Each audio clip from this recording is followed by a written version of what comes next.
Family Prix.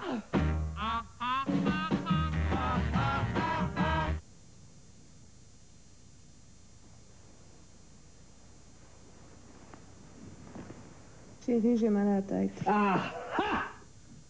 Family Prix.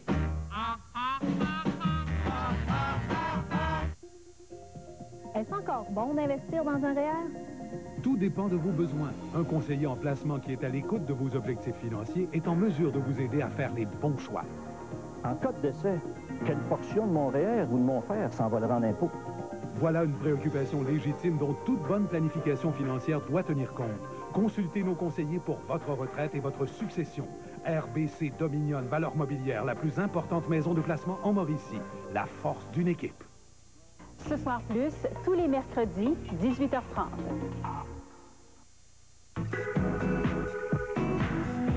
Durant le salon de l'habitation, venez dans un magasin Club Piscine et profitez de nombreuses offres sur nos appareils d'exercice, spa, piscine et meubles de jardin.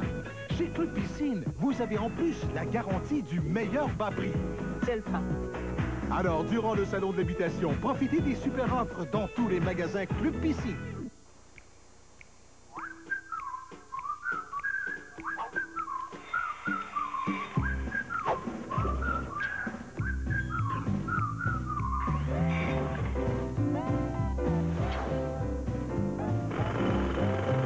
Chaque jour, chez Walmart, tout le monde travaille fort pour réduire les coûts. Et chaque fois que Walmart réussit à payer moins cher, on fait des chutes de prix pour que vous payiez moins cher. Toujours. Ici Radio-Canada.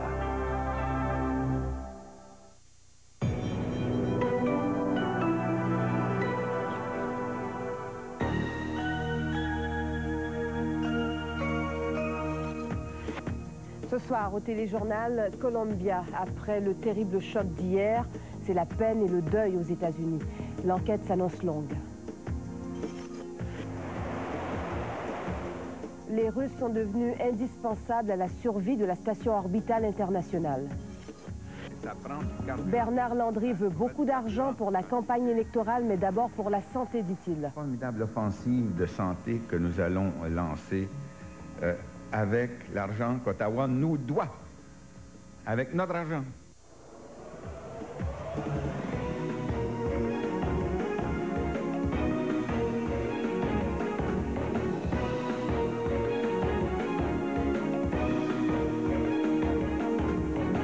En direct du Centre de l'information à Montréal, le téléjournal avec Michaël Jean.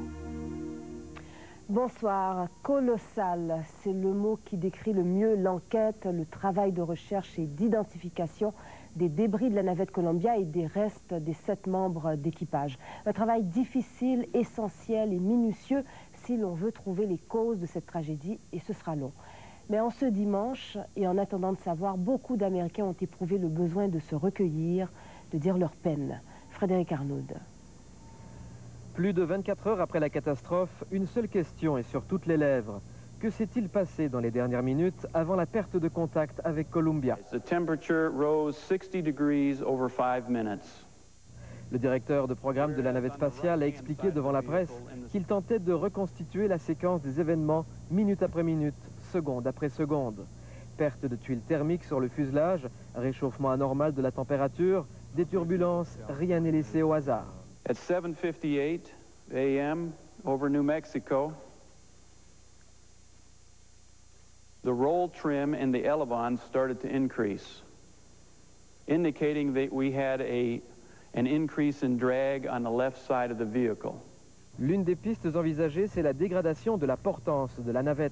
Columbia aurait ainsi penché vers la gauche de façon trop prononcée, provoquant un certain déséquilibre dans le vol.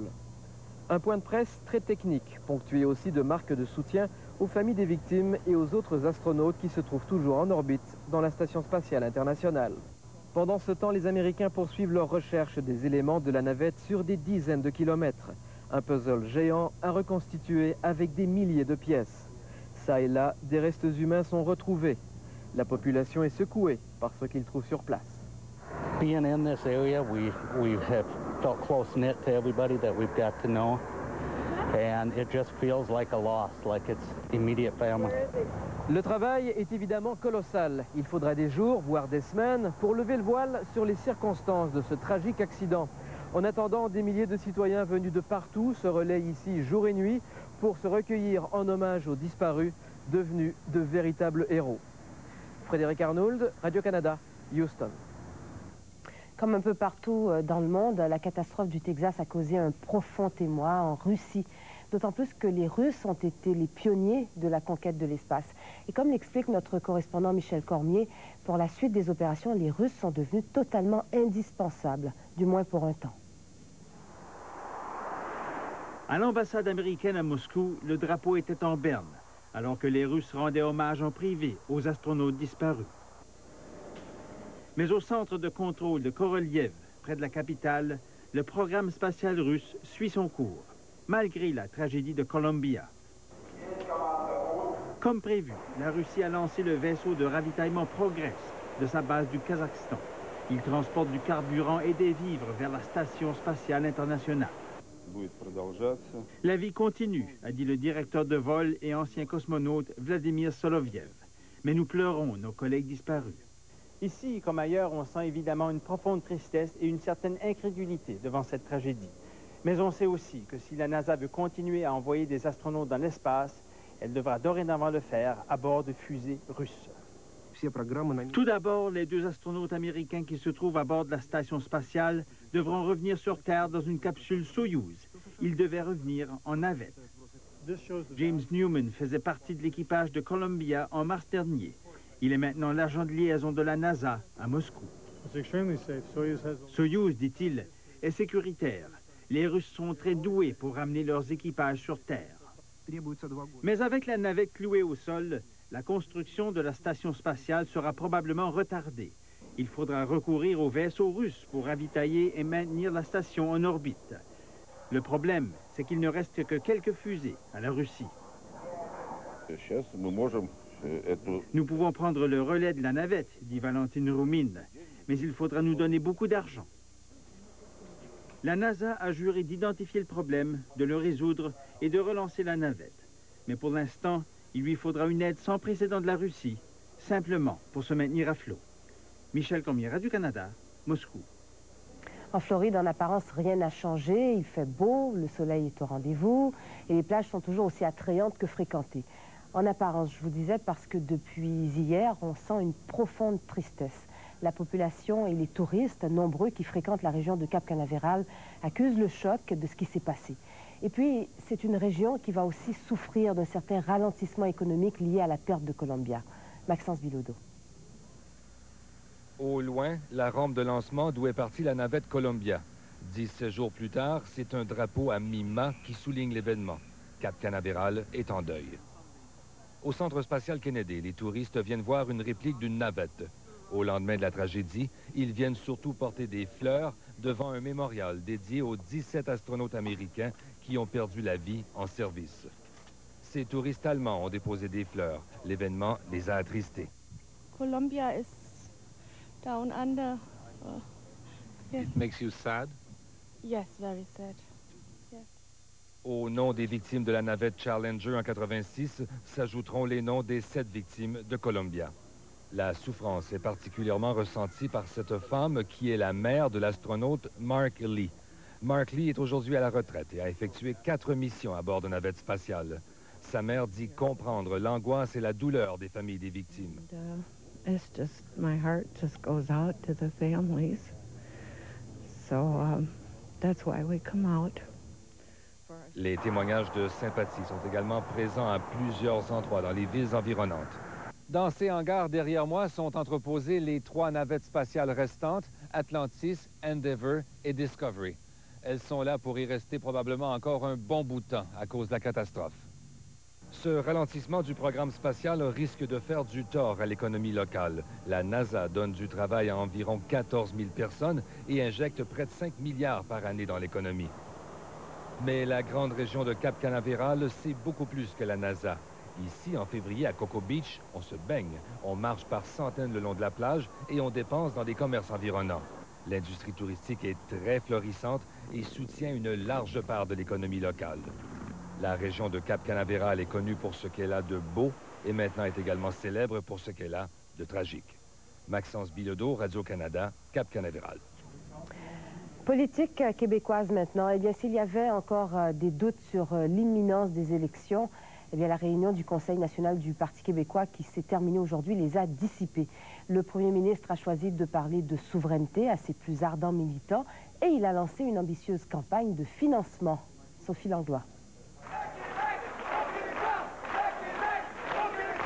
Pour regagner le cœur des souverainistes tentés par la DQ, Bernard Landry promet que la souveraineté sera un thème important de la campagne péquiste. La place de la souveraineté dans la prochaine campagne électorale sera grande et même grandiose. Bernard Landry sait trop bien que si tous les souverainistes votaient pour lui, il gagnerait les élections. Il se sert donc aussi du thème de la souveraineté pour remplir les coffres du parti. Donc pour la souveraineté, on embarque tout le monde. La souveraineté, mais ça prend du carburant. Hein? Faut mettre du carburant dans le véhicule. Du carburant, des millions, le PQ en a bien besoin. Le parti a un déficit de près de 700 000 $ en raison des ratés de la campagne de financement l'an dernier. Les péquistes espèrent recueillir 5,3 millions en moins de 2 mois, avec l'aide de cet autobus qui coûte 100 000 $. Mais avant de partir en tournée de financement électoral, François Legault, Pauline Marois et Bernard Landry vont se rendre à Ottawa pour aller chercher l'argent nécessaire, 1,8 milliard à une autre offensive électorale, le plan d'action santé du ministre Legault. La formidable offensive de santé que nous allons lancer avec l'argent qu'Ottawa nous doit, avec notre argent. Bernard Landry s'est presque échappé ici en parlant d'Ottawa. Il ne devait pas en parler du tout en fin de semaine.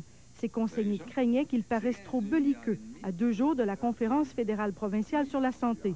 Mais le premier ministre québécois semble surtout sûr de lui, convaincu que les provinces vont réussir à convaincre Jean Chrétien. Jamais, pour des questions de chiffres, là, les provinces sont arrivées à Ottawa aussi préparées. Et puis, on a eu encore une conversation téléphonique, là, il y a quelques jours, où le consensus était là, il était fort. Et le gouvernement Landry pourrait avoir besoin de beaucoup d'argent s'il est réélu. La campagne électorale n'est pas encore officiellement déclenchée, que les promesses du PQ visant les jeunes familles et l'école s'élèvent déjà à 250 millions. Sophie Langlois, Radio-Canada, Trois-Rivières. Dans quelques instants, les cirques québécois illuminent le grand chapiteau séculaire du cirque français. Et à Montréal, place au théâtre, le rideau se lève au petit écran.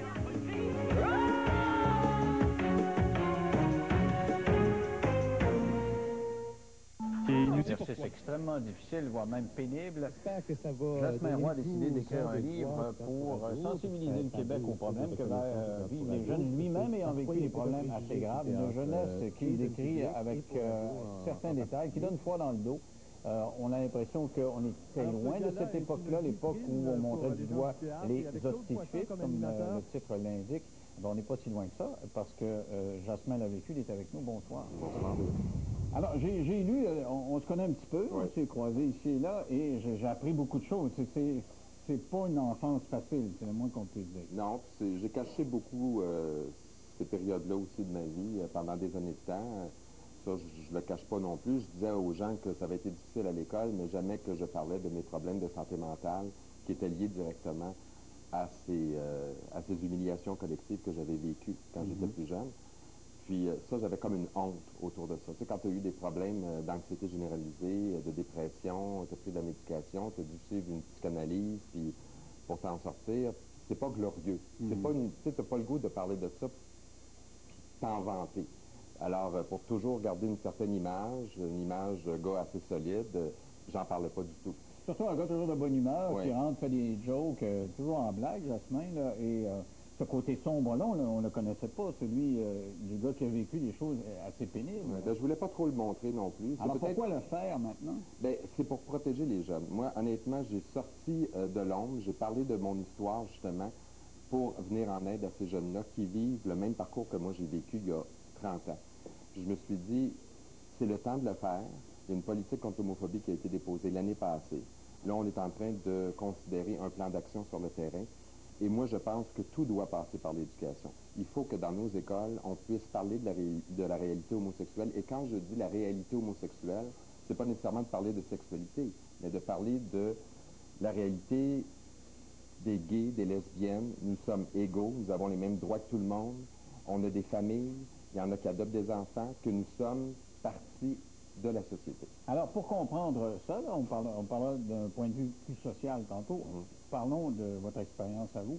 Déjà jeune, vous êtes un petit peu différent des autres. Vous naissez jeune, tout petit, vous avez des problèmes physiques. Bien, j'avais des problèmes de motricité. J'ai eu de la difficulté à apprendre à marcher très jeune, quand j'étais bébé. Puis ensuite de ça, j'ai porté des bottines orthopédiques. J'avais les pieds très, très, très plats. Puis mes chevilles se renversaient facilement. Fait que j'étais jamais capable de prendre ma place avec les autres garçons. J'étais toujours du côté des filles parce que physiquement, j'étais incapable de compétitionner avec un garçon. Moi, j'aurais toujours voulu jouer au hockey, je le dis, je le répète. Je rêvais de patiner, de jouer au hockey avec les gars, mais j'étais incapable. Physiquement, je n'y arrivais pas. Donc, pour me revaloriser, pour garder une estime de moi-même, je me suis tenu plus avec les filles. Puis avec eux autres, je me sentais en sécurité, je me sentais mieux. Même chez nous, la famille était divisée un peu en deux. Là, il y avait mon père avec mon frère Roger, puis d'un autre côté, il y avait ma soeur, ma mère et moi.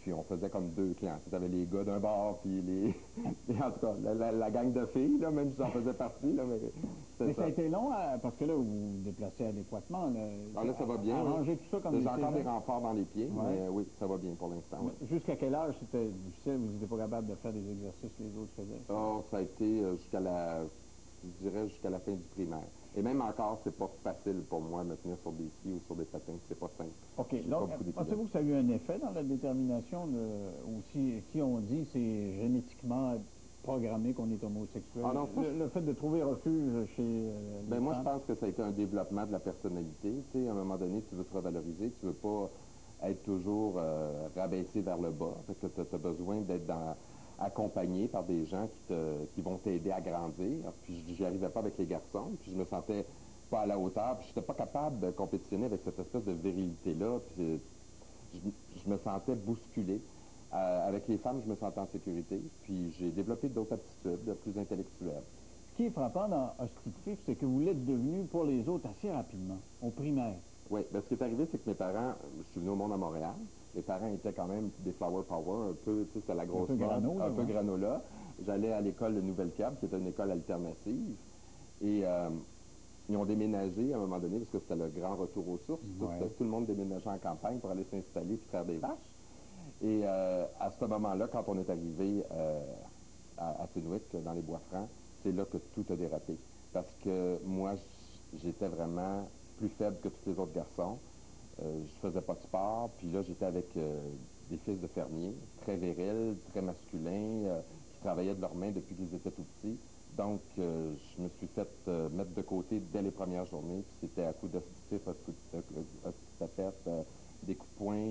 En sixième année, ça? En sixième année? Dans les cours d'école. En sixième année, l'étranger qui arrive de Montréal, qui prend sa place dans la petite fermette et qui s'en va à l'école, tout de suite, on l'a montré du doigt, puis... tu vois, pour mon frère, ça n'a pas été le même cas, parce que mon frère était plus costaud que moi. Lui, ça a bien été pour lui, mais moi, tout de suite, j'ai été le punching bag de l'école. Durant les heures de récréation, quand je prenais l'autobus ou sur les heures de dîner. Donc, ça veut dire que tout de suite, après une journée, 2 jours... ça s'est fait très rapidement. Et ça vient d'où, ça? Je sais pas. J'ai l'impression... Le mot se passait, on va le brasser celui-là? Oui, je pense que oui. Et généralement, quand tu te fais attaquer comme ça aussi à l'école, ça se fait en équipe. Rarement, tes abuseurs vont t'attaquer seuls. C'est très, très rare. Ils se mettent à 5, 6, 7. Donc, c'est des frappes collectives. Tu peux pas vraiment te défendre. Contre une personne, tu peux te débattre, mais contre 5, 6, 7 personnes, tu gardes le silence, c'est grave. Justement, avant de parler de la décision de s'écraser, les premiers jours, c'est la panique qui s'installe tout de suite. Quand ça commence, vous n'avez jamais vécu ça? Non, je n'avais jamais vécu ça. Alors, comment on réagit? On est sur le choc, je pense. Au départ, je pense qu'on est surtout saisi, puis on comprend pas ce qui arrive. Moi, tout d'un coup, je me retrouvais dans une société hostile. Donc, une chance que j'avais connu mieux avant, mais j'étais quand même... Je me sentais tout seul. Puis moi, j'étais très près de ma sœur, puis ma sœur, elle était partie au secondaire à Warwick, dans un autre village. Donc, j'étais un peu laissé à moi-même. Parce que quand je suis rentré au secondaire, bon, je me suis tenu beaucoup avec ma sœur, mais avec mon frère, on avait moins d'affinité. Est-ce à dire que les gens de Montréal avaient vu une différence, mais ils trouvaient ça normal, ou si pour eux autres, vous étiez comme tout le monde? J'étais dans une école alternative. Oui, c'est vrai, c'est un peu grano aussi. Oui. OK. Donc, le choc est difficile, et tout de suite. Ça prend quoi, une semaine, 2 semaines, 3 semaines? Ah, puis je te dis, c'est comme un virus. Ça s'étend très rapidement. Hein? Tout le monde le fait le Oui, don. l'intimidation à l'école, ça s'étend. On dirait que ça devient en peu de temps contagieux et tout le monde l'attrape et tout le monde te saute dessus. Mais quand on dit tout le monde, c'est les 6-7 toffs là au début? Oui, au début, c'est les 6-7 toffs. Après ça, tout le monde embarque pour suivre la troupe. Généralement, pas beaucoup de filles, c'est surtout les garçons. Puis, mais il y a quand même des filles qui ont participé à ça, mais c'était surtout les garçons. Mais il y avait des filles? Quelques filles le faisaient. Qui faisaient quoi? Qui disaient... c'était moins violent, mais c'était verbalement. Genre, t'es tapette, t'es fif. Hey, es-tu gay aujourd'hui? Des choses comme ça. Mais est-ce qu'il y avait des rapports sociaux à ce moment-là, ou vous étiez tout seul? Quand les gens vous parlez de punching ball... J'avais quelques amis à l'école, moi, pas beaucoup. Et j'avais des filles. Surtout, je me tenais avec les filles. Mais j'étais en 6e année, là, ça a été l'année probablement de ma vie où j'ai eu le moins d'amis. Alors, donc, comment ça prend de l'expansion comme ça? Les autres gars, ils regardent le voisin qui a cogné, puis ils disent, tiens, je m'essaye, puis je vais cogner. Oui, puis premièrement, ça prend de l'expansion parce que, bon, quand j'étais en 6e année, le professeur, Diane Hintz, à cette époque-là, était dans sa classe, c'était très strict. Mais c'est aussitôt que j'embarquais dans l'autobus, aussitôt que j'étais dans la cour d'école, là, ça dégénérait. Et il y a beaucoup de surveillants qui laissaient passer ça aussi. On banalise beaucoup ce genre de frappe chez les enfants. On dit, tous les enfants sont violents entre eux autres. On ne meurt pas de se faire traiter de tapette, ça se dit encore, ça, présentement, dans les cours d'école. Dans la cour de récréation, donc, il y avait des surveillants qui étaient au courant. Parce que, tu sais, quand le petit nouveau arrive et personne ne le connaît, on dit, tu sais, on devrait le surveiller. J'ai 2-3 patarabes sur la gueule, puis je vais aller le sauver. Là, puis des fois, ça arrivait, des fois, il intervenait, mais très rarement. Et on intervenait quand ça devenait démesuré. Quand tout d'un coup, il y avait 10-15 personnes sur moi, là, bon, on mettait un terme à ça. Quand vous reveniez chez vous, vous disiez quoi à vos parents? Parce que 6 ans, c'est quelle heure? 6e année, c'est quoi? C'est 12 ans à peu près? 10-11 ans, à peu près, oui. Alors, qu'est-ce que vous disiez à vos parents? Ben moi, je me suis plaint beaucoup. Mes parents, surtout au secondaire, ont essayé de se faire changer les choses, mais c'est pas facile pour les parents non plus, parce qu'ils ne peuvent pas t'accompagner à l'école. Ben, parce qu'en disant ça, moi, c'est le parent, compte tenu de mon âge, maintenant que j'ai des ados, là, puis j'imaginais mes enfants se faire intimider comme ça, parce que c'est décrit quand même avec beaucoup de détails. Puis tu dis, vos parents devaient être désemparés. Je dis, tout de suite, ton petit gars a de la misère, puis que les autres sont méchants. Ben, je pense que ça a été difficile pour eux autres aussi. Puis je pense que aussi, bon, il faut se rapporter il y a 30 ans. Là, il y a 30 ans, moi, je n'avais pas de psychologue à l'école. On n'était pas accompagnés. Il n'y avait pas autant d'intervenants. Mais là, ce qui est inquiétant, c'est qu'il y en a beaucoup. Puis le problème est encore là. Mais est-ce qu'ils allaient voir les autorités scolaires? Est-ce qu'ils appelaient pour dire, écoutez... Oui, ils l'ont fait. Et ce que ça faisait, c'est que les gens réagissaient, intervenaient, en tout cas la direction d'école, intervenait sur un court laps de temps. Et là, après ça, ils ne faisaient pas de suivi. Donc, ça se retournait contre moi. Ah, OK. Donc pendant quelques jours, les surveillants... C'est ça, j'allais me plaindre. Moi, je me rappelle, il y a déjà eu des suspensions. Mais quand l'étudiant revenait à l'école, j'y goûtais. Puis il ne faisait aucun suivi. Est-ce que ça s'est amélioré, Jasmin? Est-ce que ça va mieux? Est-ce qu'ils ont encore... est-ce que tu as encore violenté? Est-ce que tu as été bousculé? Est-ce que tu es encore humilié? Personne ne venait s'informer. C'est comme si, tout d'un coup, on me redonnait mon agresseur en pleine face, puis il était pour changer du jour au lendemain.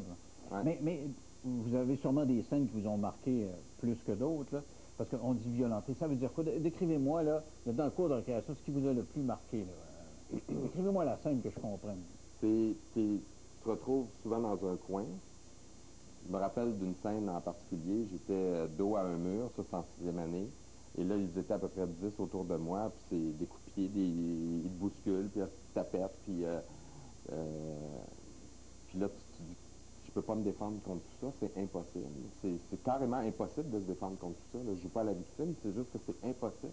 Il n'y a pas personne qui serait capable de se défendre contre 10 personnes d'un coup. Et puis recevoir des coups. Oui. Puis moi, ce qui a été le plus dur aussi, c'est que en secondaire, pas en secondaire 6, en 6e année, j'ai arrêté de sourire. Parce qu'à chaque fois que je souriais, tout le monde disait « Hey, tu ris-tu de moi, toi, Chris? » Fait que j'ai arrêté de sourire. Le petit gars qui sourit plus parce qu'ils disent ils prennent ça comme un geste de provocation. Oui. Alors, j'ai complètement arrêté ça. Ça, c'est quelque chose. Là. Moi, j'aime m'amuser dans la vie. J'ai toujours été un enfant souriant. Et après ça, ben, c'est sûr qu'au secondaire, j'ai commencé à développer des problèmes d'anxiété. Si vous voulez, on va faire une pause au retour, on va parler du secondaire. Et là, tu sais, le primaire, en principe, sont encore des enfants, sont supposés être un peu moins méchants. Au secondaire, ça fesse dans 3 minutes.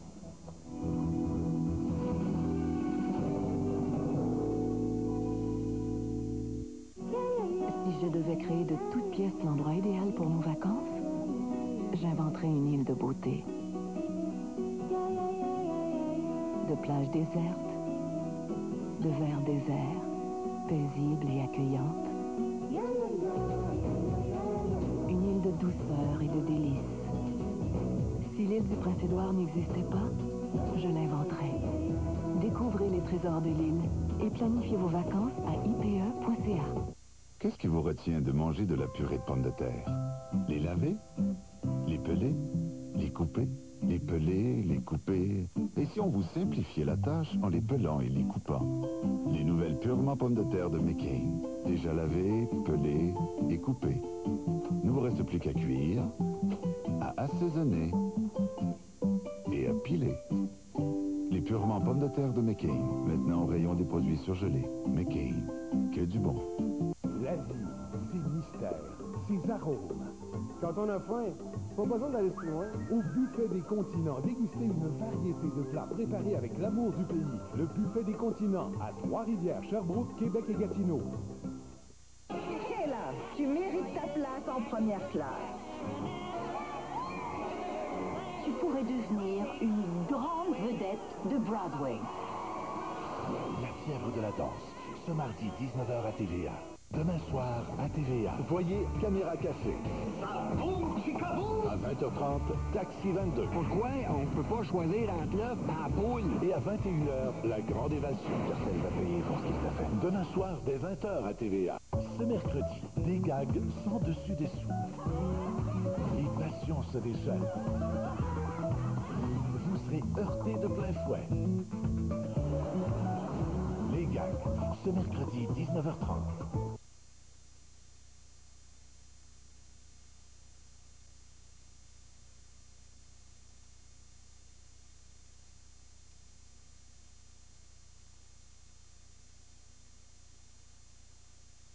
Séduisante Italie, son raffinement culinaire. Quand on a faim, pas besoin d'aller plus loin. Au Buffet des Continents, dégustez une variété de plats préparés avec l'amour du pays. Le Buffet des Continents, à Trois-Rivières, Sherbrooke, Québec et Gatineau.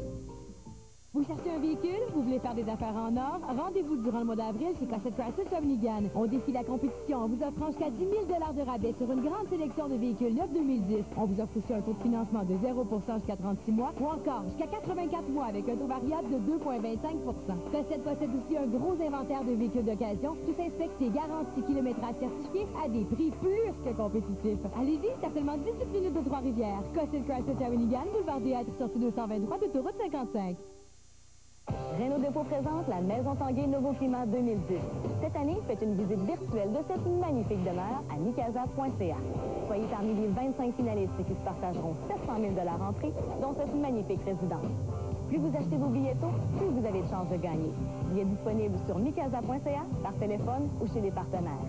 La Maison Tanguay Nouveau Climat au profit de la Fondation Maurice Tanguay pour les enfants handicapés. Une collaboration micasa.ca, le Journal de Québec et TVA.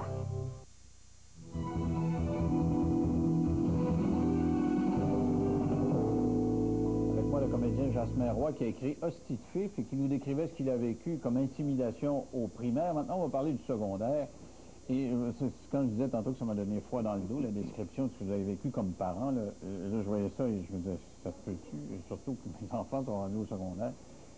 Alors, arrive le secondaire. Après le primaire, après la 6e année, la rentrée scolaire, ça ne devait pas vous le dire. Tu sais, petit gars, tu dis, aïe, je m'en vais à l'école. Bien là, j'espérais, au moins, j'avais ma sœur avec moi. Donc, je retrouvais ma complice de toujours. Mais c'est sûr que juste prendre l'autobus pour aller à l'école, c'était horrible pour moi. Déjà dans l'autobus, il y avait moi, je rentrais dans l'autobus, puis ça commençait le matin. Et on prenait l'autobus pendant à peu près 1 heure pour se rendre au secondaire. Mais ça commençait comment? J'entrais à l'autobus. Tu rentres dans l'autobus, puis le monde... Tu rentres, puis là, Plus l'autobus avance, plus il y a de monde, plus tu te fais écœurer. Donc, tu t'assois, puis là, ça te donne des tapes, ça t'écœure, ça va dire toutes sortes d'obscénités. Juste donner une tape de main, pas rien. Pas juste une tape, un coup de poing, une claque en arrière de la tête. En passant. Ouais. Ou derrière toi, là, tu es assis tranquille, tu bouges pas, tu dis rien, tu souris pas, puis tu te fais frapper. Qu'est-ce que les autres font? Ben, les chauffeurs d'autobus faisaient pas grand-chose. Le chauffeur, lui, regarde en avant. Non. Quand ça criait trop, il disait, ben, c'est le ton. Puis les autres étudiants, tout le monde rit, il y en a qui regardent pas. Il y en a qui ne participent pas à ça. Il y en a toujours eu du monde qui ne participait pas à ça, mais il y en a beaucoup qui participent à ça. On dirait que ça devient comme, moins il y a d'autorité, plus les gens se permettent. Et peut-être que les moins forts du groupe, pour faire comme les plus forts, veulent avoir l'air d'être dans la gang. Oui. Si pour être dans la gang, il faut donner une claque, il va donner une claque. C'est ça, je pense que les plus faibles aussi qui veulent jouer au plus fort. Alors, en arrivant à l'école, le secondaire, c'est déjà plus dur pour tous les enfants, là. Ça se passe comment? Bien là, ça s'est envenimé parce que moi, au secondaire, en plus, j'ai eu, surtout en éducation physique, puis il y a beaucoup de garçons qui parleraient de l'éducation physique. C'est là souvent que c'est le pire, parce que souvent, c'est des garçons, c'est des hommes qui sont professeurs d'éducation physique. Puis déjà, eux autres, c'est important la virilité. Et on dirait qu'ils revalorisent justement la virilité. Donc, aussitôt qu'il y a quelqu'un qui est un peu plus faible, ça les intéresse pas. Quelqu'un qui n'est pas intéressé au sport, on dirait que les profs d'éducation physique, en tout cas, selon mon expérience et certains témoignages, ça les intéresse pas, les jeunes qui sont moins physiques. Puis moi, je leur disais tout le temps, faites-moi pas faire du volleyball, faites-moi danser, puis je vais en faire l'exercice. Et ils participaient à ça.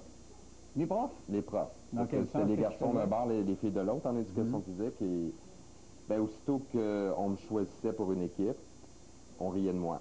Donc, c'est sûr que vous allez perdre, puis ça, c'est le prof qui disait ça.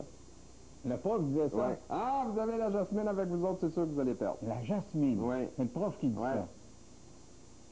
Moi, là, on m'a dit une affaire, là, c'était tellement élevé que j'étais incapable d'aller aux toilettes. Parce que là, il n'y avait pas de surveillance dans les toilettes. Je me retenais des journées complètes. Pourquoi? Parce que tu être agressé aux toilettes ou quoi? C'est là que je me faisais agresser. On m'embarrait dans les toilettes, on ne voulait pas me laisser sortir, on me poussait, on me bousculait. Donc, à un moment donné, je demandais, à chaque fois que je voulais aller aux toilettes, je demandais des permissions spéciales. Jamais que j'allais aux toilettes durant les heures de dîner ou la récréation. C'était horrible ce qui se passait là-dedans. Donc, aux toilettes, c'est comme si là, il n'y a personne, il n'y a pas de policier. C'est comme sur une autoroute, il n'y a pas de surveillance. Policier, là. Tout le monde dit, bon, c'est intime, les gens vont faire leur affaire. Et c'était assez catastrophique. Et quand on dit des grosses agressions, rendu au secondaire, c'est les plus baraqués. Est-ce que c'était plus des coups de poing? Oui, là, c'est des coups de poing. Oui. Et même pendant les heures de cours, il y avait ça, en éducation physique. Moi, je me rappelle, en éducation physique, les heures de faut le faire, là. T'as le prof qui est là, puis là, ça joue. Puis pendant que ça joue, moi, j'étais tout le temps sur le banc. Personne ne voulait, évidemment, me prendre. Donc, on me prenait quand le prof disait, bon, ben, on va le faire jouer. Puis, sur le banc, devant lui, je me faisais donner des points, puis, ah ouais. Bang! Aïe, aïe. Mais, vous racontez, le pire moment, c'est d'aller prendre sa douche. Non, c'était aux toilettes. J'ai jamais pris ma douche. J'ai jamais voulu prendre ma douche. Parce que? Parce que il y avait des garçons qui se tripotaient entre eux autres. Entre les gars à l'adolescence, ça se pogne les fesses, ça se pogne les parties génitales. C'est ça qui est fabuleux, c'est ça que vous mettez en évidence. Vous dites, eux, ils me montrent du doigt comme étant un hostie de fif, mais par ailleurs, à l'intérieur des douches, au moment où tout le monde est tout nu... Entre gars hétéros, ça a l'air qu'on peut se tripoter un peu. Ça se tripotait. Ça se tripotait, oui. C'était assez même cru et vulgaire. Genre, je fais semblant de t'enculer, des choses comme ça, oui. Et ça, moi, ça me bouleversait complètement. Et vous dites que ça se touchait? Oh, oui, ça se touchait. Moi, dans ma classe, je sais pas, j'ai jamais trop vu ça, là. Non. Mais c'est comme des rites initiatiques chez vous ou quoi? Ça devait, je sais pas, j'ai pas participé à ça, pourtant c'est moi qui ai bien aujourd'hui. Puis ils voulaient pas voir là-dedans. Parce que je pense pas qu'ils sont nécessairement homosexuels, les gens qui font ça. Je pense que ça fait partie d'un développement. C'est pour montrer qui en a une plus grosse, ce genre d'affaire-là, genre de concours. Qui a la plus grosse. OK, ça, on a connu ça aussi. Ouais. Donc, vous sentiez reject là aussi? Oui, bien, premièrement, ce qui est dramatique, c'est qu'à un moment donné, que l'éveil du printemps, que j'appelle, c'est que tu commences à avoir des désirs. Bon, pour les hétérosexuels, vous avez des désirs pour les filles. Nous autres, on a des désirs pour les garçons. Et là, tout d'un coup, on voit nos agresseurs, surtout quand j'étais dans les vestiaires, ils sont nus. Puis là, veux pas, tu te dis, t'es attiré. Puis là, tu dis, mon Dieu, mais je suis ce qu'on me dit, je suis un type, je suis un rejet de société parce que j'étais rejeté. Donc, dans ta tête d'adolescent, là, déjà que c'est assez dur l'adolescence, tu te dis, je suis moins que rien. La vie, pour moi, qu'est-ce que je vais faire dans la vie si la vie, si on m'accueille comme ça, si on accueille comme ça les hosties, où je vais pouvoir travailler, qu'est-ce que je vais pouvoir faire? Tu poses toutes ces questions-là. Vous êtes en train de me dire, on m'a dit pendant une certaine partie de mon enfance, toi, tu es une tapette, un fif, puis vous ne saviez pas trop ce que c'était. Puis à un moment donné, vous sentez ces désirs-là, oui. et vous dites, j'en suis un. Oui. Et c'est difficile à accepter. Ben, c'est difficile parce que là, tu te dis, parce qu'avant ça, tu te dis, ben, j'ai toujours la chance de ne pas l'être, donc je vais me marier, je vais avoir des enfants, je vais leur prouver que je ne le suis pas. Mais là, tu te dis, je pourrais même pas faire ça. Alors, ça se passe comment, l'attirance sexuelle, ailleurs que dans les douches? Premièrement, des béguins ou... Je veux dire, quand j'avais un béguin pour Éric Estrada, beaucoup. Oui, c'est celui qui conduisait la moto, là, oui. J'avais un poster de lui à la maison, puis il était dans des draps de satin vert, puis j'avais collé ça au-dessus de mon lit, j'étais en amour avec lui. OK. Mais à l'intérieur de l'école, non, il n'y a pas grand monde d'attirant là. Ben, peut-être quand tu prenais leur douche, mais à part ça, quand tu non, mais c'est pas trop... tant que tu es excité par eux autres, c'est juste que tu réalises qu'il y a quelque chose qui se passe à l'intérieur de toi, puis qu'il y a une attirance pour le même sexe, c'est juste ça, là, qui se passe.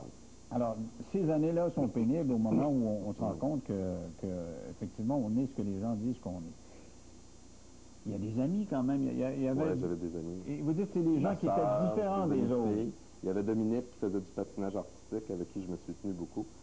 Lui, il avait une façon de ne pas trop voir cette réalité-là. Il était vraiment très bon. J'ai toujours beaucoup admiré. Puis il y avait Philippe, qui était fils de témoin de Jéhovah. Puis il se faisait traiter comme un paria, comme un possédé du démon à l'école. Donc ceux qui étaient l'objet d'ostracisme, tous les gens qui se faisaient pointer du doigt, généralement, on se tient ensemble, oui, on se regroupe. Et qu'est-ce que vous vous disiez entre vous autres? Bien, on échange. Moi, je me rappelle d'avoir, avec Philippe, moi, je trouvais ça intéressant parce que mes parents étaient athées, puis lui, ses parents, étaient témoins de Jéhovah. Donc, on parlait beaucoup de Dieu, de religion, étrangement. C'est quand même au secondaire, il faut le faire. Puis, j'étais fasciné par sa réalité à lui. Puis, avec Dominique, on s'amusait. On faisait vraiment des blagues. Mais étiez-vous conscients tous les trois d'être rejetés? Oui. Vous deviez vous en parler. Est-ce qu'il donnait des claques aux deux autres? On s'en parlait pas beaucoup. Parce qu'on avait un moment de répit quand on était ensemble, puis on voulait surtout... Tu sais, les adolescents, ils parlent pas beaucoup de ça entre eux autres. On n'en parle pas beaucoup. Vous parlez des professeurs. Vous dites que les professeurs étaient maladroits là-dedans. Ils ne savaient pas comment intervenir. Puis quand ils intervenaient, souvent, c'était tout croche. Puis c'est encore un peu comme ça, hein. On improvise sur le terrain. On dit aux jeunes, bon, faites pas ça, puis ils récopent tout de suite après. Je pense qu'il faut vraiment intervenir sur une longue période de temps. Il faut être vraiment continu dans tout ce qui est intimidation, pas juste l'homophobie. Je pense que quand on détecte qu'il y a un cas problème, il faut vraiment l'accompagner, puis il faut se dire on va l'accompagner sur plusieurs années. Sinon, on le laisse au pâturage, on le laisse en proie à ses bourreaux, et ça, c'est dangereux. Et vous dites, je ne me souviens plus à quel âge, si j'avais vu un psychiatre, il m'aurait dit que j'étais en profonde dépression. Oui. Parce que là vous avez quoi comme symptômes? Qu'est-ce que vous avez? J'avais des troubles d'anxiété. À l'époque, on disait que j'avais un estomac nerveux parce que je me réveillais à 2-3 reprises durant la semaine, la nuit, et je tremblais. Et là, tout d'un coup, je vomissais. Ça pouvait durer 1 heure, les tremblements, 1 heure et demie. Puis là, après ça, j'allais me coucher. J'avais des problèmes d'humeur, des fatigues chroniques, des bouffées de chaleur. Je pense que si j'avais vu un psychiatre à ce moment-là, on aurait probablement dit votre enfant a un problème soit d'anxiété généralisée ou de dépression majeure. Sauf que on est allé voir, vos parents sont allés voir des médecins qui ont dit c'est des irritations d'estomac. C'est les hormones, c'est l'estomac nerveux, c'est... Tu sais, je ne veux pas reprocher rien à mes parents. Je veux dire, ils ont fait leur job, on a été voir des médecins, puis c'est ça qu'on s'est fait dire. Fait que ma mère faisait attention à ce que je mangeais, puis... Mais ça n'a rien changé. Pourtant, tu vois, aujourd'hui, j'ai pas de problème d'estomac nerveux. Mais est-ce qu'on peut appeler ça... manger une poutine d'aller me coucher. Ben moi, je suis pas capable. Non? Ah non, quoi. T'as eu des problèmes de cœur. Je suis vieux, moi. Mais pendant ces années-là, en ayant des problèmes de digestion, vous deviez savoir que c'était de l'envoi? Est-ce que c'était l'anxiété? Personne ne savait. Honnêtement, moi, je ne savais pas ce que j'avais. Honnêtement, je savais que je vivais des moments difficiles.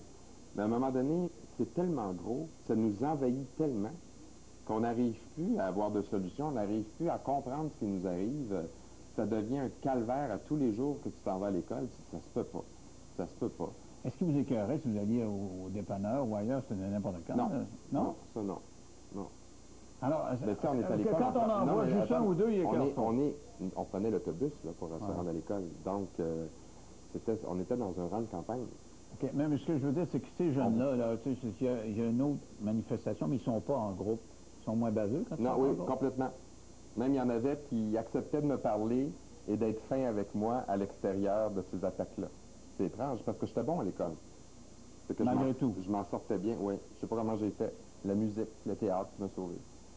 Mais c'est extraordinaire. Quand je disais les influençables, les faibles, s'il y en a des jeunes qui nous regardent, puis je dis ça à mes enfants, ne soyez pas de ceux qui se font influencer entre ceux qui font jamais rien puis ceux qui prennent, qui donnent des claques.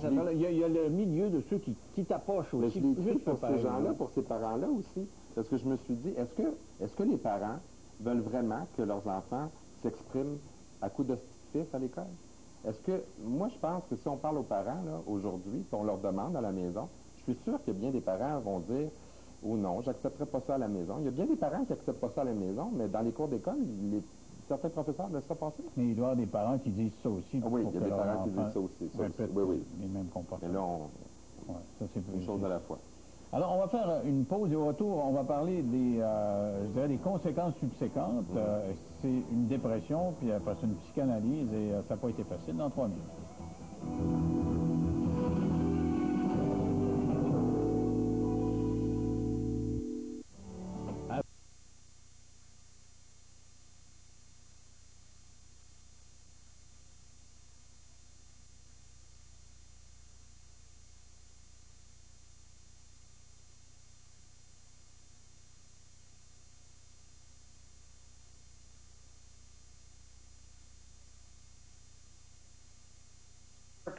Dire Straits, Guess Who et Santana, son dernier coup de cœur. Très influencé par la British Invasion, Toi, on t'aime beaucoup et ben c'est ça. Merci. J'ai oublié mon ami Richard Thériault, mais comme c'est mon ami, il va me le pardonner. Merci.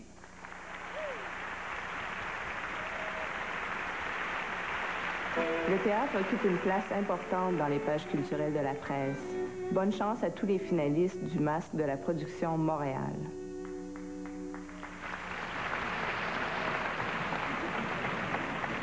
Dis-moi, Céline, dans notre petit numéro, là, tu représentes Montréal? Oui, bien sûr. Mais d'où viens-tu, toi?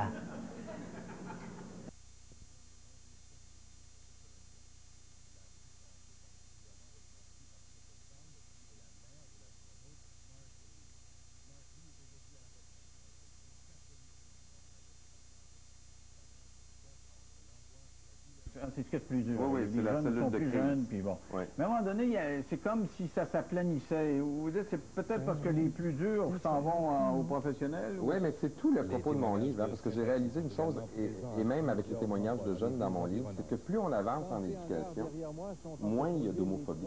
On dirait que les gens, à un moment donné, à un certain niveau d'éducation, se disent, bon, moi, si je veux accéder à des niveaux supérieurs, il faut que je me concentre sur ce que j'ai à faire.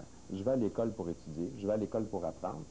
Et j'ai réalisé qu'à partir de secondaire 4, secondaire 5, habituellement, ça va quand même mieux parce que les jeunes veulent avoir des bonnes notes pour aller au cégep, pour rentrer dans leur concentration.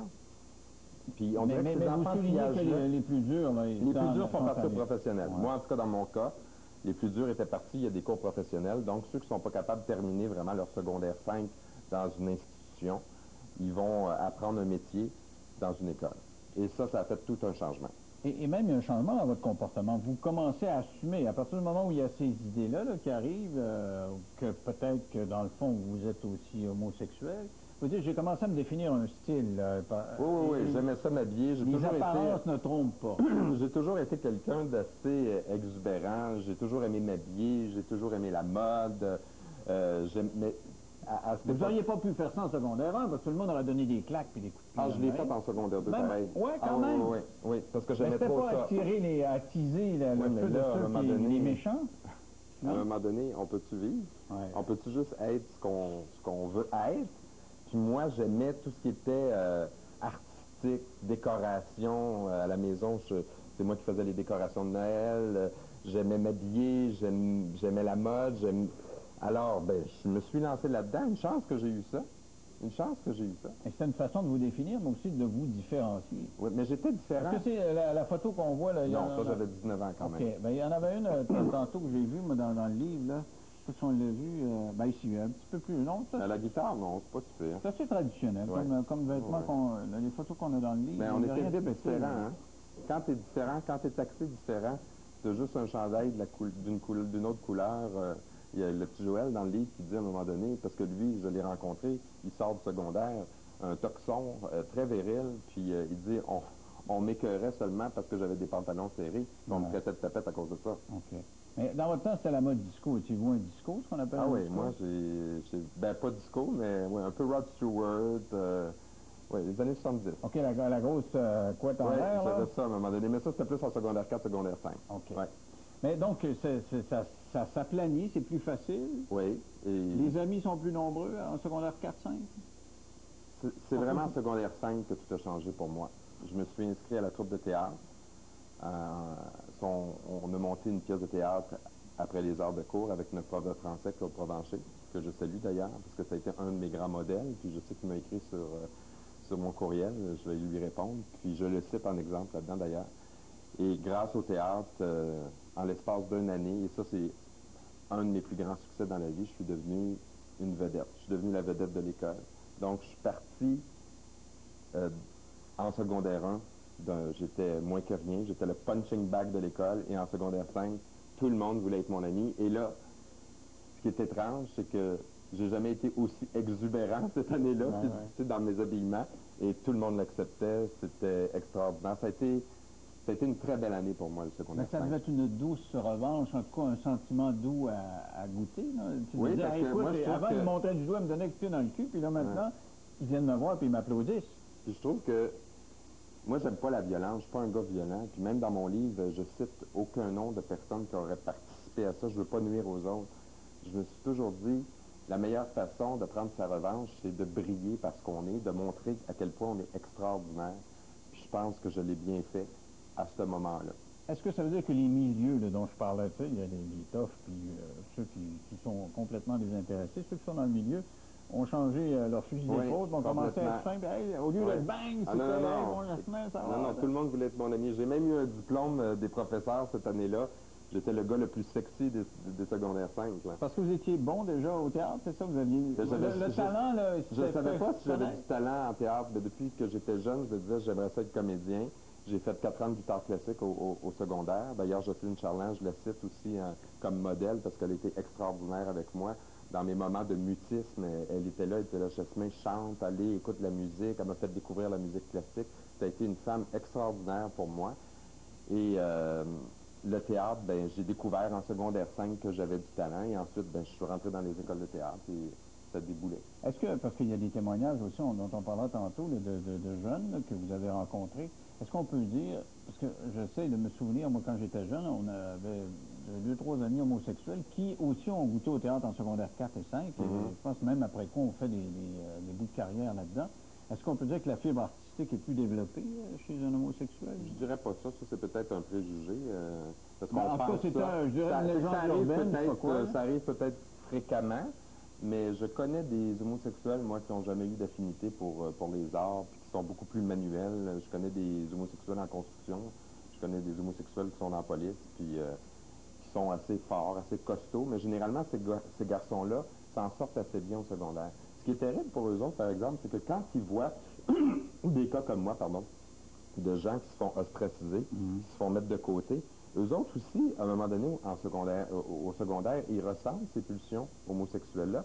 Et là, ils se disent, si j'en parle, si je vais être comme Jasmin, je vais y goûter. Donc, c'est ce qui fait, je crois, que dans notre société, même à l'âge adulte, ça nous prend du temps avant d'en parler, puis de sortir, puis de prendre notre place. Vous parlez de votre bal des finissants là-dedans. Oui. Parce que c'est un moment très long, dans le fond, le bal des finissants. Ça a tellement été dur, c'était une espèce de calvaire avec une croix qui s'est allégée en secondaire 4, en secondaire 5. Vous l'avez déposé la croix, puis c'était la résurrection, littéralement. Oui. Alors, le bal des finissants, vous l'avez vécu comment? Ben, ça a été, je pense, ça a été la plus belle journée de ma vie au secondaire. Premièrement, je partais du secondaire. Moi, je voulais quitter cet endroit-là. Je voulais quitter Warwick. Je voulais quitter les Bois-Francs parce que ça me rappelait trop de souvenirs. Parce qu'après ça, je me suis vraiment... en tout cas, j'ai choisi la fuite pour ne pas faire face à toutes ces années de frustration, de traumatisme. Donc, j'ai fui dans toutes sortes... dans le théâtre, dans les études... dans le travail, je voulais pas voir ce moment-là de ma vie et ça a remonté à un moment donné. Bon, justement, vous arrivez à Montréal et on vous a connus, nous, assez jeunes, dans Champanville. Vous avez quel âge à ce moment-là? J'avais 24 ans. OK, donc vous aviez étudié là-dedans, École nationale de théâtre, etc. Et vous arrivez, c'est quand même assez instantané. Là. Vous êtes connu, vous devenez une... Ah non, mais nous autres, c'était comme Star Academy. C'est gros, là. C'est Champanville, ceux qui l'ont pas connu, Star c'était Academy de l'époque. On avait 2 millions de codes d'écoute. On était des grandes vedettes du jour au lendemain. Et je jouais un personnage quand même qui ressemblait beaucoup à mon personnage. Dans quel sens? Ben, qui me ressemblait beaucoup à moi quand j'étais adolescent. Ah, OK. Comprends-tu? Donc, Mathias, c'était quelqu'un d'introverti. On l'appelait le twit, le têteux. C'est un nerd, dans le fond? C'est un nerd, oui. C'était quelqu'un de bolé à l'école puis qui avait de la misère à prendre sa place dans La Passion de Louise. Et 2 ans plus tard, j'ai décroché un rôle dans une pièce qui s'appelait « Moi, je décroche pas ». Il y avait Patricia Paquin aussi que jouait là-dedans. Et on a fait le tour des écoles. Et là, j'ai commencé à avoir des symptômes. C'est comme si le passé remontait en contact avec le lieu où j'avais été ostracisé. Je commençais à avoir des bouffées de chaleur à chaque fois que j'allais dans les écoles. Mais quand je sortais, ça allait mieux. Fait que je prenais pas ça trop au sérieux. Puis, à un moment donné, un soir, on était venu ici à TVA pour le Gala Métro Star. Et au retour, C'était vraiment une grosse crise fondamentale. Ça a duré une nuit complète. L'angoisse, c'est vraiment absolu. D'angoisse, d'anxiété, je sais pas, on dirait que tout d'un coup, là, j'avais un presto en ébullition qui était en moi. J'ai ouvert le couvercle, puis ça revolait partout. J'ai sauté. Vraiment littéralement. J'ai sauté, littéralement. Mais vous appelez un ami parce que là, vous êtes comme... vous écrasez, vous effondrez. Mais premièrement, j'avais l'impression que j'étais en train de virer fou. Cette nuit-là, vers 2 heures du matin, j'ai dit, bon, qu'est-ce qui se passe? Je suis fou, ça n'a pas de bon sens. Jamais dans notre vie, on croirait être envahi pour absolument aucune raison. Tout allait bien dans ma vie. Ma carrière allait bien. J'avais un chum que j'aimais. On venait de s'acheter une maison. Tout allait bien. Et là, tout d'un coup, je me réveille en pleine nuit, puis ça éclate. Mais qu'est-ce que ça fait? Ça faisait mal physiquement? C'est quoi? C'est une douleur. J'avais la tête qui m'écrasait. Je pleurais. J'étais inconsolable. Je tremblais. C'était très, très difficile. Mais ça ressemblait beaucoup aux symptômes que j'avais eus à l'adolescence quand je me réveillais puis je vomissais, je tremblais. Ouais. Puis ensuite de ça, bon, moi j'ai été voir des médecins parce que au départ, les médecins pensaient que c'était juste un cas isolé, mais ça s'est avéré plus grave qu'on le pensait. On va faire une pause et au retour, on va parler de la réparation justement de ce grand trou qui s'est ouvert, un abîme littéralement, et comment... Une drôle de danseuse. C'est Big Mama 2, ce samedi 18h30 à TVA. Chantal Fontaine vous attend pour découvrir, partager et goûter tout ce qui se retrouve dans nos assiettes. Incroyable! Par-dessus le marché, nouvelle saison, jeudi 19h dès le 22 avril.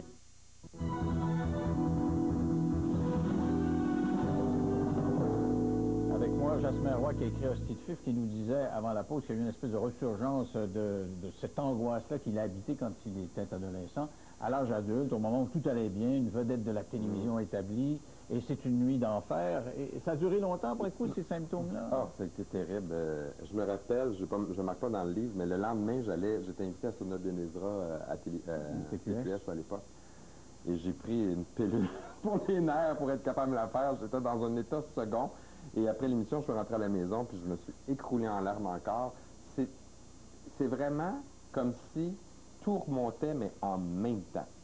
Donc, j'ai été, là, pendant plusieurs semaines, incapable de travailler. Je suis rentré à un moment donné pour jouer ma pièce de théâtre, puis Je pleurais, on dirait que je pleurais à rien, puis je tremblais, il y avait beaucoup de peur, puis c'était tellement fort que j'en tombais sans connaissance, peux-tu croire? Sans connaissance? Oui.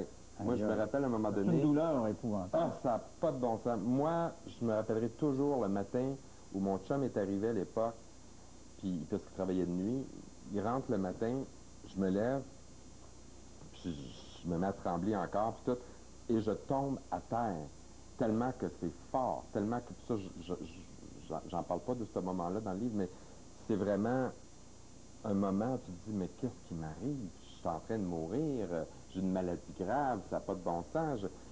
J'avais aucune raison d'être déprimé, aucune raison d'avoir peur, j'avais rien autour de moi. Ils vous ont donné des antidépresseurs, puis ça n'a pas marché tout de suite. La première année, ça n'a pas marché du tout. Ils m'ont donné des anafranil, puis c'était pour les crises d'anxiété, mais moi, je faisais de l'anxiété vraiment généralisée. Donc, c'était pas des petites crises d'angoisse? C'était pas genre des crises de panique. Okay. Moi, j'ai jamais fait de crise de panique. Donc, j'ai jamais eu peur de rentrer dans un local. Tu sais, j'ai pas une phobie simple. Mon corps se mettait en état de peur. Même que je me rappellerai toujours en psychanalyse, souvent je lui disais, qu'est-ce que j'ai? J'ai peur et je ne sais pas de quoi. Bien, c'est pour ça que j'ai fait une psychanalyse. Il faut mettre des mots là-dessus. Parce que je ne savais pas. Donc, avec la psychanalyse, vous vous êtes rendu compte que c'était vraiment cette intimidation-là, ce refus d'acceptation-là, Mais tu sais que j'ai été très chanceux parce que une personne sur deux qui sont victimes de ce genre d'agression-là pense à se suicider dans la vie. Donc, j'ai été chanceux. Moi, j'ai jamais pensé à me suicider. J'ai toujours voulu trouver des solutions. Mais en psychanalyse, à un moment donné, tu apprends à comprendre tout ce qui s'est passé pour que ça se déclenche. Parce que c'est long, une psychanalyse. Ah, c'est long. Et vous parlez, dans certains cas, de rencontres de 2 ou 3 fois par semaine avec un psychiatre. Ah oui. C'était très souffrant. C'est très souffrant. Parce qu'à un moment donné, tu transfères aussi. Tu transfères tes parents. Moi, il y a eu une période, pendant 1 an de temps, j'en ai voulu à la terre entière. J'étais toujours en colère. J'étais toujours hors de moi. Puis après ça, tu as des vraies larmes. À un moment donné, la peur disparaît. C'est étrange, hein, parce que moi, j'avais très peur. Après ça, j'étais très en colère. Après ça, j'ai eu beaucoup de peine. Puis après ça, j'ai comme mis de la perspective là-dedans. Est-ce que c'est là qu'à l'intérieur, vous avez senti dans votre corps que cette ébullition-là diminuait? Bien, à un tel point que moi, je dormais tout le temps découverte par-dessus la tête, puis je dormais sur le ventre, et sans même le vouloir, j'ai arrêté de dormir sur le ventre. C'est comme, on dirait que les symptômes disparaissaient tranquillement. Je me sentais moins nerveux, moins anxieux, puis la peine, c'était de la vraie peine. Je pleurais pas parce que j'étais paniqué.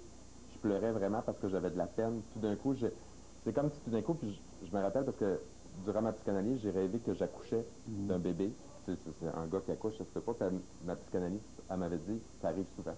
C'est comme si tout d'un coup, j'étais tombé en contact avec cet enfant-là, qui avait jamais... Qui était vous, dans le fond. Qui était moi, qui avait jamais pu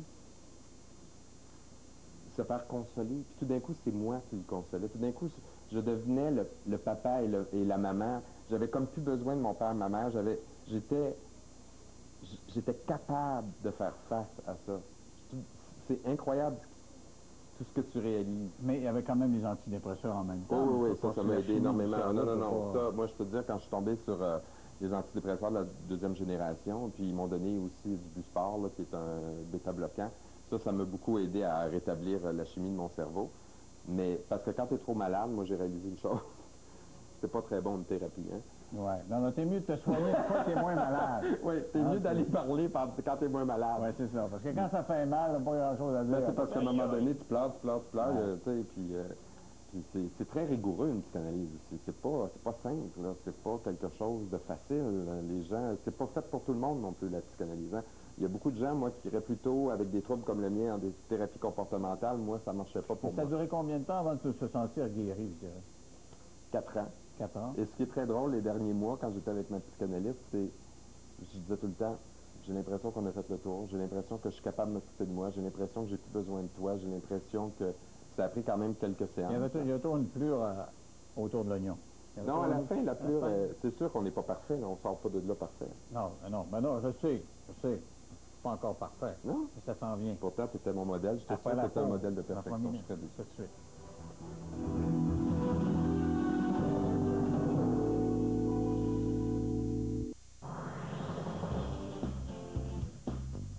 Bonsoir, mesdames et messieurs. Ici Julie No. Voici les résultats des tirages de l'Auto-Québec pour le 12 avril 2010.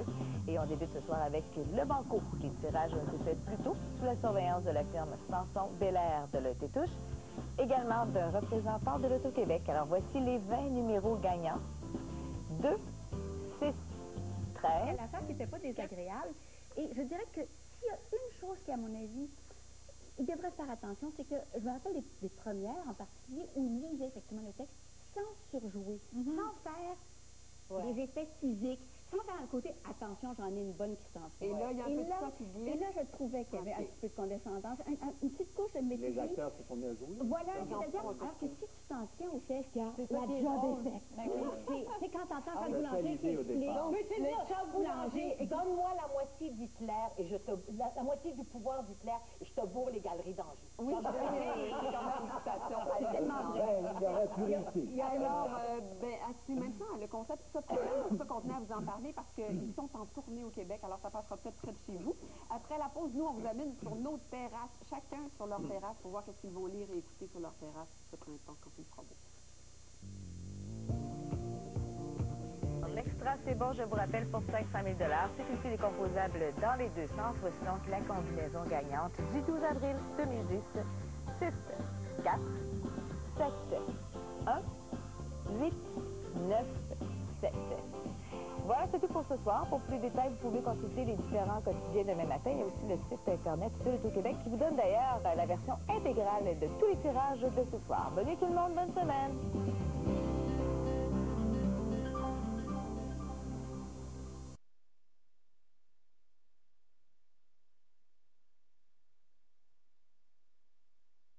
Ça, c'est le 27 ans, il était en campagne, c'est de même que ça marchait, c'est plus de même aujourd'hui, voyons donc. Puis j'ai été très surpris d'apprendre que c'était encore comme ça. Il y a des cas d'horreur, il y a des jeunes qui se suicident, il y a des jeunes qui pensent à se suicider, il y a des jeunes qui abandonnent l'école, qui perdent leur concentration, qui s'automutilent, tous des cas dans mon livre. Et ce que je veux, moi, c'est de donner la possibilité à ces gens-là d'accéder à des niveaux supérieurs d'éducation, parce que je me dis que j'aimerais avoir des gays, des lesbiennes en santé mentale dans ma communauté et qui puissent prendre des places de choix dans la société. Est-ce que c'est quand même un peu moins pire que ça l'était Ah oui, c'est moins pire. Il y a des avancées. Aujourd'hui, il y a vraiment des directions d'école qui réagissent sur certains cas, mais c'est encore banalisé. Ça dépend toujours des écoles, ça dépend des endroits. Et je crois qu'il faut... On est rendu là aussi, hein, parce que dans notre cheminement, là, on est rendu à s'occuper de nos enfants maintenant. Il faut les protéger. Est-ce qu'il y a une différence de perception entre ce qu'on perçoit des lesbiennes et des gays? Parce que vous en parlez, vous donnez l'exemple d'une lesbienne. On a l'impression que, d'abord, il y a moins de coming out, on a l'impression, chez les femmes. Et, il y a une nouvelle réalité dans les écoles, c'est que les jeunes font leur coming out. À mon époque, ça n'existait pas. Et là, ça, c'est une nouvelle réalité parce que il y a beaucoup de professeurs qui ne sont pas prêts à faire face à cette réalité-là. Et il y a des jeunes aussi qui font leur coming out à l'école, mais pas à la maison. Ah, OK. Donc, le cas de Joliane, elle a fait son coming out à l'école, ben, ça s'est su, en tout cas. Donc, elle n'osait pas aller se plaindre à ses parents et dire qu'elle se faisait écœurer à l'école, parce que ça impliquait qu'elle faisait son coming out. Et elle a fini par le faire parce que c'était vraiment grave. Mais tu sais, ce qui est terrible, la petite Joliane, c'est qu'à un moment donné, elle va voir un psychologue à l'école 5 à 10 fois par semaine. Et la direction n'a jamais demandé à la rencontrer. C'est ça qui est troublant. Donc, c'est un livre qui est important. Quand je disais de parler de livre coup de poing, c'est que ça nous met en face de réalités qui sont vécues ici au Québec, qui ont été vécues par quelqu'un qu'on connaît bien. Merci beaucoup, Jasmin. Merci beaucoup à toi. Ça a été fort intéressant. Nous, on se retrouve demain à l'heure habituelle. Bye-bye.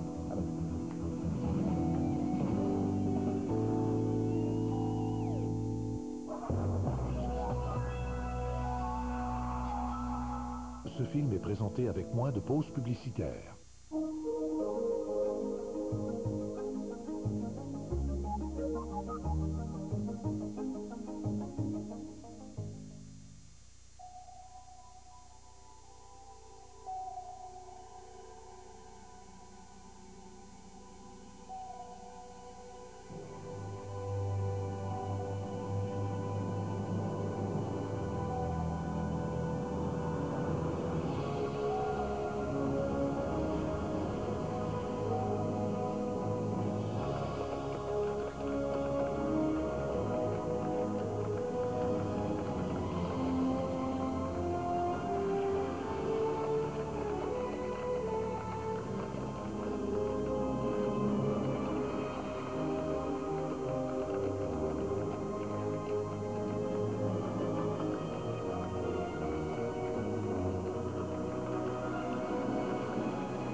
recréer la machine humaine.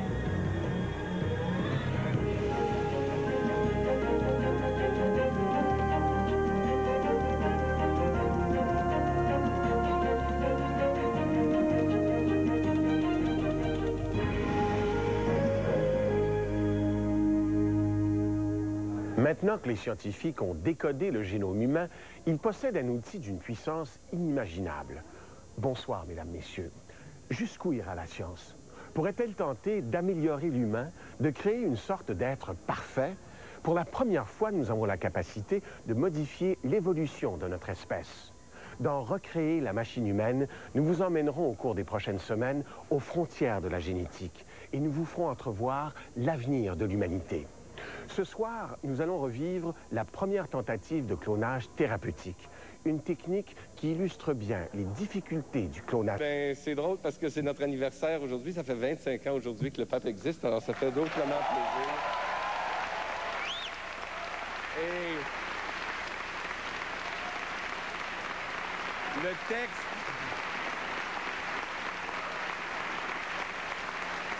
Le texte de Larry raconte bien des histoires, mais raconte entre autres celle d'une jeune fille qui écrit.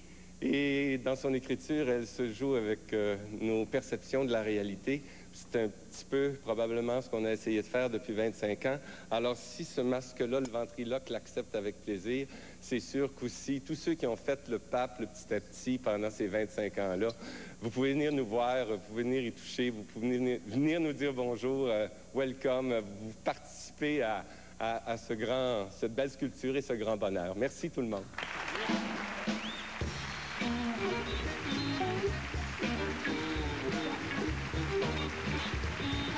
Restez avec nous pour le masque du public, Loto-Québec.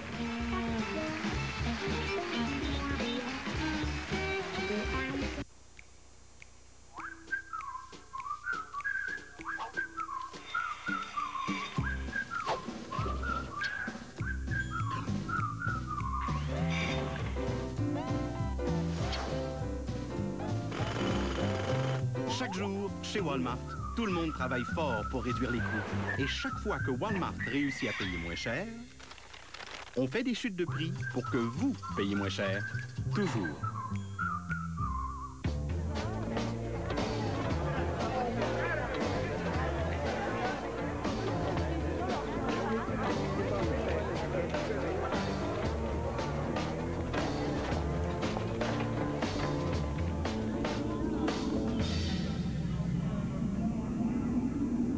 À force de se faire traiter de vagabond à rien, tu sais, c'est dur de se relever.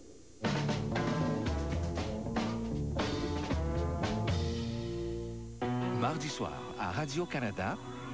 Il rêvait d'être policier. Il a reçu des prêts et bourses du Québec. Il a réussi ses études. Mais les corps de police du Québec refusent de l'embaucher. Pourquoi?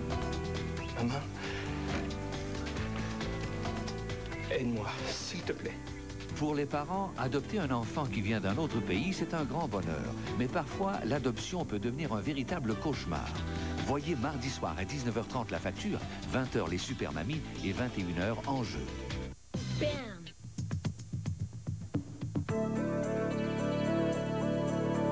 Franchir une nouvelle étape dans sa vie. Plein de projets en tête. Un futur rempli de possibilités. Pour construire l'avenir ensemble, le Collège Shawinigan.